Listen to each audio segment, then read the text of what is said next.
ભાવનગર શહેરના ચાવડી ગેટ વિસ્તારમાં આવેલા હઝરત પીર મોહમ્મદ શાહ બાપુ વાડીવાળાનો 2 દિવસીય ઉર્સ શરીફ શાનદાર રીતે ઉજવાયો। ભાવનગર શહેરના ચાવડી ગેટ પાવર હાઉસની બાજુમાં આવેલ હઝરત રોશન ઝમીર પીર મોહમ્મદ શાહ બાપુ વાડીવાળાનો 2 દિવસીય ઉર્સ શરીફ શાનદાર રીતે ધામધૂમથી ઉજવાયો હતો। આ ઉર્સ પ્રસંગે સંદલ શરીફનું જુલુસ ભાવનગર શહેરના રાજમાર્ગો પર ફર્યું હતું। ત્યારબાદ દરગાહ શરીફમાં સંદલ શરીફ, ચાદર શરીફ, સલાતો સલામ અને કોમી એકતા ભાઈચારા માટે સામૂહિક દુઆઓ કરવામાં આવી હતી।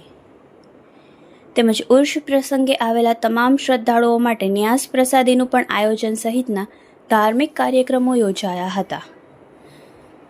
તેમજ બહેનો માટે પણ ઉર્સ મેળાનું આયોજન કરવામાં આવ્યું હતું। આ ઉર્સ પ્રસંગે મોટી સંખ્યામાં હિન્દુ મુસ્લિમ સમાજના શ્રદ્ધાળુઓ ઉપસ્થિત રહ્યા હતા, જેથી કોમી એકતા અને ભાઈચારાના દર્શન થયા હતા।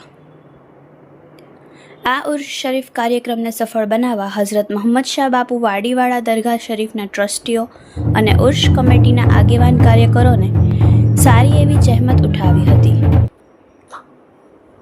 Reporter Shailesh Raval, Yashvi Gujarat news, Bhavnagar.